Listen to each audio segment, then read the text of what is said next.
Hi guys, welcome back. Operators every programming language का एक important aspect होता है एंड इस वीडियो में हम डिटेल में बात करेंगे पाइथन ऑपरेटर्स के बारे में। देखिए, अभी पाइथन प्लेलिस्ट में 4 वीडियोस है। Operators in Python, arithmetic operators in Python, comparison operators and then assignment operators, and total watch time है 30 मिनट्स का। ये सिंपल टॉपिक्स है एंड मैंने बहुत स्लोली एक्सप्लेन किया है उन वीडियोस में, लेकिन इस वीडियो में इन सारे टॉपिक्स को मैं सिर्फ 15 मिनट्स में एक्सप्लेन करूंगा एंड इन 4 वीडियोस को रिप्लेस कर दूंगा इस नए वीडियो से।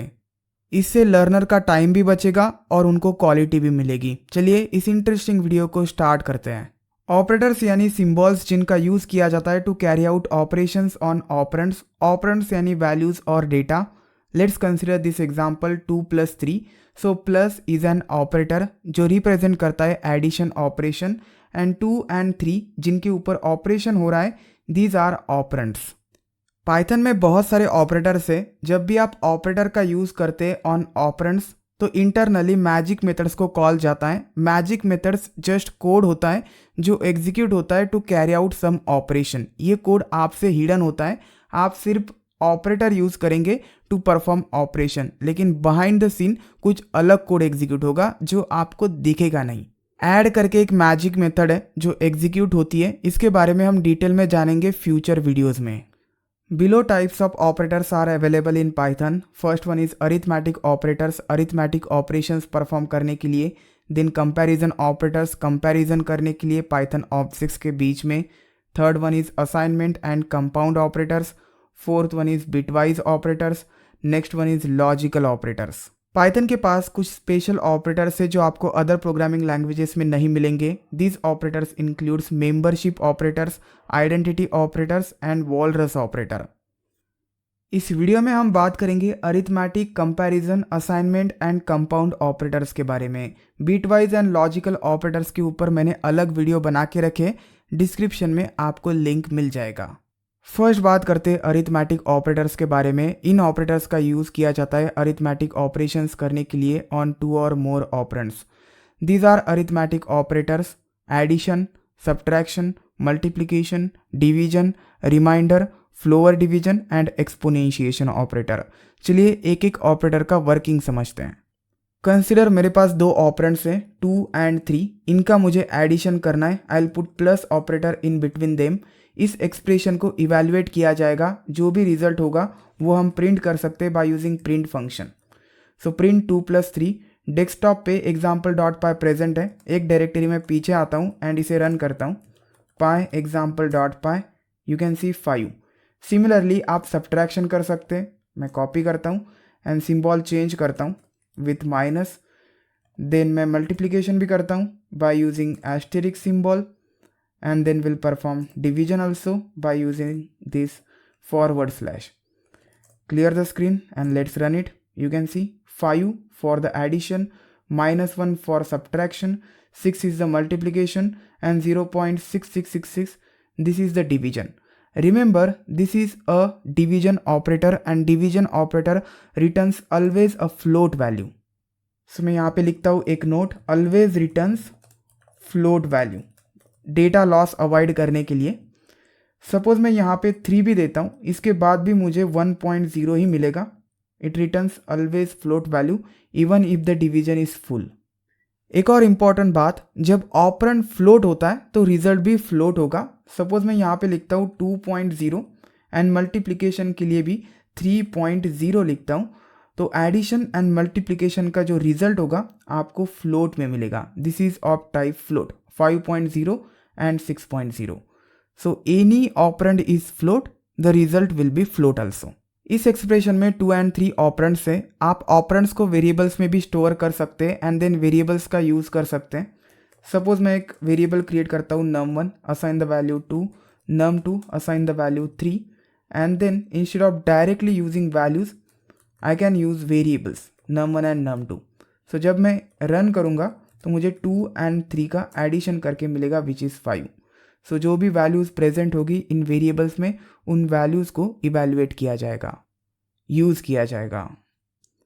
अब बात करते हैं रिमाइंडर के बारे में। इसे मॉड्यूलस भी बोला जाता है एंड परसेंटाइल सिंबल का यूज़ किया जाता है to carry out this operation.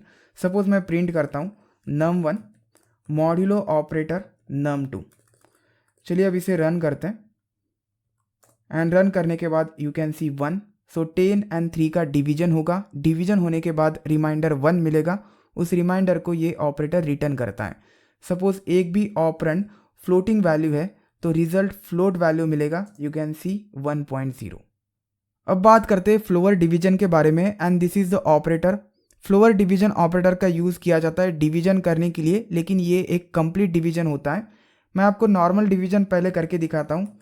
If you से प्रिंट num1 डिवाइडेड num2, चलिए रन करते हैं, रिजल्ट मिल गया 3.33 एंड सो ऑन। अब मैं फ्लोअर डिवीजन का यूज़ करता हूँ तो इस केस में मुझे रिजल्ट मिल जाएगा 3। तो floor division internally division perform करता है। सो डिवीजन के बाद ये वैल्यू मिलेगी, इस वैल्यू का जो फ्लोअर वैल्यू है वो रिटर्न करता है विच इज़ 3। अब क्वेश्चन आता है व्हाट इज़ फ्लोअर वैल्यू। हर एक वैल्यू को दो वैल्यूज़ होती है, floor and ceil. Suppose example 4.2 value है, इसकी फ्लोअर वैल्यू होगी 4। फ्लोअर वैल्यू यानी less integer value, whereas ceil value यानी high integer value which is 5 for 4.2। Suppose division का रिजल्ट 4.2 आता है तो इस केस में फ्लोअर डिवीजन का रिजल्ट होगा 4 because 4 is floor value for 4.2। बहुत सारे लोग एक बड़ी गलती करते हैं, फ्लोअर डिवीजन को इंटेजर डिवीजन बोलते हैं, ये गलत है। सपोज ऑपरेंड आप देते हैं फ्लोट वैल्यू 10.0 हियर, तो फ्लोअर डिवीजन फ्लोट वैल्यू ही होगा, यू कैन सी 3.0। तो ये इंटेजर डिवीजन नहीं है। एक और ट्रिकी क्वेश्चन है जो इंटरव्यू में पूछा जाता है। सपोज मैं यहाँ पे लिखता हूँ -10 फ्लोअर डिवीजन 3, क्लियर करता हूँ एंड रन करता हूँ, इस केस में मुझे -4 मिल गया। बहुत सारे लोग -3 एक्सपेक्ट कर रहे होंगे, लेकिन -4 कैसे मिल गया, चलिए परफॉर्म करते हैं इस ऑपरेशन को डायरेक्टली। पहले मैं नॉर्मल डिवीजन करता हूँ एंड रन करता हूँ, you can C -3.33 and so on. चलिए अब इस वैल्यू को लेते हैं -3.33, इसकी फ्लोर वैल्यू यानी less integer value, and less integer value है -4। This is a negative, -4 is less than -3। सो ये -3 एंड -4 के बीच में आता है, -3 is higher than that of -4। So this is a floor value and this is a ceil value for this negative value. So floor value -4 है and इसीलिए आपको -4 मिला return में। अब बात करते हैं एक्सपोनेंशिएशन ऑपरेटर के बारे में and this is the notation 2 asterisk symbols. इस ऑपरेटर का यूज़ किया जाता है पावर फाइंड करने के लिए। सपोज मुझे 2⁻³ करना है तो मैं एक्सपोनेंशिएशन ऑपरेटर का यूज़ कर सकता हूँ। अदर लैंग्वेजेस में ये ऑपरेटर नहीं है, वहाँ पे बिल्ट इन फंक्शन से, लाइक सी लैंग्वेज में पावर फंक्शन है to find the power. Suppose मैं यहाँ पे प्रिंट करता हूँ num1 एक्सपोनेंशिएशन ऑपरेटर num2, चलिए रन करता हूँ, इस केस में मुझे 8 मिलेगा रिजल्ट। 8 क्यों, बिकॉज 2⁻³ हो गया विच इज़ 8। सपोज आप ऑपरेंड फ्लोट वैल्यू देते हैं, एनी ऑपरेंड, और मैं बोथ ऑपरेंड सब फ्लोट वैल्यू देता हूँ, you can see the result float value. आप एक भी ऑपरेंड फ्लोट देते हैं तो आपको रिजल्ट भी फ्लोट वैल्यू मिलेगा। Next type of operators is comparison operators and इन ऑपरेटर्स का यूज़ किया जाता है to compare values on either side of them and decide relation among them. ये ऑपरेटर का रिजल्ट होगा एक बुलियन वैल्यू, आइदर ट्रू और फॉल्स, एंड हेंस इनका मोस्टली यूज़ किया जाता है कंडीशंस लिखने के लिए। हम आगे पढ़ेंगे कि कंडीशंस क्या होती हैं एंड कैसे हम कंडीशंस का यूज़ कर सकते हैं with control sequences. So these are comparison operators available: greater than, less than, equal to, not equal to, greater than or equal to, less than or equal to। चलिए एक एक operator को example के through समझते हैं। मैं दो variables create करता हूँ, num1 में 10 है एंड num2 में 20 है। पहला ऑपरेटर यूज़ करता हूँ greater than. So if I से print num1 is greater then num2, num1 की वैल्यू है 10, it means 10 is greater than 20 and this is false क्योंकि 10 ग्रेटर दैन नहीं है 20 से। सो ये स्टेटमेंट फॉल्स रिटर्न करेगा। Let's print it and you can see false. Suppose मैं num2 use करता हूँ पहले, आई से num2 is greater then num1। So num2 का वैल्यू है 20, so it will become 20 is greater than 10 and this is true. तो इस केस में आपको ट्रू रिटर्न करके मिलेगा। You can see false for the line number 6 and true for line number 7। Similarly आप less than operator का use कर सकते हैं। सो सपोज मैं लिखता हूँ less than here, num1 is less than num2, num1 की वैल्यू है 10 लेस दैन 20। एंड ये जो पहला कंडीशन ये ट्रू है, 10 सच में लेस दैन है 20 से, एंड 20 लेस दैन 10। दूसरा जो कंडीशन है ये फॉल्स है because 20 is not less than 10। सो इस केस में आपको ट्रू एंड फॉल्स मिलेगा। सपोज दोनों वैल्यूज सेम होती है तो इस केस में भी आपको फॉल्स मिलेगा। ओके, लेस दैन यानी लेस दैन, इक्वल नहीं आएगा इसमें। नेक्स्ट ऑपरेटर है equal to operator. So 10 and 10 यहाँ पे इक्वल वैल्यूज़ है। सपोज मैं इक्वल टू ऑपरेटर का यूज़ करता हूँ, अभी मैं इसे रिमूव कर देता हूँ, लेट्स रन इट, एंड इसके लिए ट्रू मिल जाएगा because both values are equal to each other.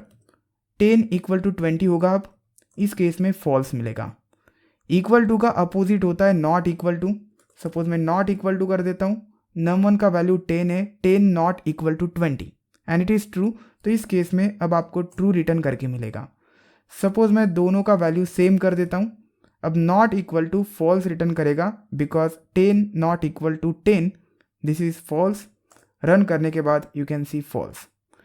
Remember is equal to operator and एक और ऑपरेटर हम यूज़ करते हैं वेरिएबल को वैल्यू असाइन करने के लिए। Here it is, this is assignment operator. Okay, assignment operator and is equal to operator both are different operators. Next operator is greater than और इक्वल टू। यहाँ पे दो कंडीशन है, आइदर वैल्यू ग्रेटर दैन होनी चाहिए और equal होनी चाहिए। So let's take this example. यहाँ पे मैं ऑपरेटर का यूज़ करता हूँ ग्रेटर दैन और equal to, this is the notation.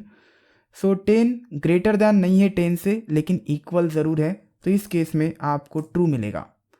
लेकिन सपोज मैं यहाँ पे 20 करता हूँ, सो 10 इज़ ग्रेटर दैन और इक्वल टू 20। सो 10 ग्रेटर भी नहीं है और इक्वल भी नहीं है इस 20 से, तो इस केस में आपको फॉल्स मिलेगा। Save this and run this, you can see false. Suppose मैं यहाँ पे कर देता हूँ 20 एंड यहाँ पे कर देता हूँ 10। 20 ग्रेटर दैन और इक्वल टू 10, इक्वल नहीं है लेकिन ग्रेटर है, एक भी कंडीशन सेटिस्फाई होती है तो ट्रू रिटर्न किया जाएगा। You can see true. Similarly आप लेस दैन और इक्वल का एग्जाम्पल खुद से करके देख सकते हैं। Next operator is assignment operator and this is the notation. इस ऑपरेटर का यूज किया जाता है वैल्यू को और पाइथन ऑब्जेक्ट को वेरिएबल को असाइन करने के लिए। So you can see here Python object और एक्सप्रेशन आप असाइन कर सकते हैं to the variable by using this assignment operator. इस एक्सप्रेशन को पहले इवेल्युएट किया जाएगा, जो भी रिजल्ट होगा वो रिजल्ट असाइन होगा टू द वेरिएबल। अब बात करते हैं कंपाउंड ऑपरेटर्स के बारे में। कंपाउंड ऑपरेटर कॉम्बिनेशन होता है दो ऑपरेटर्स का। इसमें एक ऑपरेटर फिक्स होता है which is assignment operator, and दूसरा ऑपरेटर कोई भी कंपैरिजन और अरिथमेटिक ऑपरेटर हो सकता है। This is the notation. So operator की जगह पर कोई भी कंपैरिजन और अरिथमेटिक ऑपरेटर आएगा एंड असाइनमेंट ऑपरेटर जो राइट में होगा वो फिक्स रहेगा। This is the example a plus assignment operator 10 and it is same as this expression. चलिए एग्जाम्पल के थ्रू समझते हैं। सपोज मेरे पास एक वेरिएबल है a जिसमें वैल्यू है 10। अब सेम वेरिएबल में मैं 10 ऐड करना चाहता हूँ। So what I will do, a की जो करंट वैल्यू है वो मैं फेच करूँगा bye referring the variable and इसमें ऐड करूँगा 10। सो a प्लस 10 होगा एंड इसका रिजल्ट आ जाएगा 20। सो a की करंट वैल्यू है 10, 10 में 10 ऐड होगा, सो रिजल्ट आएगा 20। सपोज मुझे इसे रीअसाइन करना है to the same variable a। Then अगर मैं प्रिंट करता हूँ a को तो इस प्रिंट के लिए मुझे 20 मिल जाएगा। बिफोर अगर मैं प्रिंट करता हूँ तो इसके लिए मुझे 10 मिल जाएगा। सो यहाँ पे सेम वेरिएबल में हमने चेंज किया है। So instead of writing this expression आप सिंपली ये शॉर्ट फॉर्म लिख सकते हैं। सो कंपाउंड ऑपरेटर में आप जो राइट में यूज़ होता है सिंबल वो सबसे पहले देंगे, then assignment operator 10। So add the 10 into the current value of a and reassign to the same variable. चलिए इसे रन करते हैं एंड यू कैन सी पहले इसकी वैल्यू 10 थी लाइन नंबर 4 पे, लेकिन लाइन नंबर 6 के बाद वैल्यू हो गई 20। आप किसी भी ऑपरेटर के साथ इसका यूज़ कर सकते हैं। सपोज मैं मल्टीप्लिकेशन ऑपरेटर करता हूँ। सो इफ़ आई से मल्टीप्लिकेशन, सो होगा क्या, ए की करंट वैल्यू आएगी, मल्टीप्लाई होगी विथ वैल्यू 10 एंड रीअसाइन किया जाएगा टू द सेम वेरिएबल। सो ए की करंट वैल्यू है 10, 10 इंटू 10 वैल्यू हो जाएगा 100 एंड 100 रीअसाइन होगा। So you can use this compound operator, run it and you can see 100 for the value a at line number 8। सो इस तरीके से आप कंपाउंड ऑपरेटर्स का यूज़ कर सकते हैं। सो इस वीडियो में बस इतना ही। उम्मीद करता हूँ कि ये वीडियो आपको बहुत पसंद आया होगा। Will see you next time.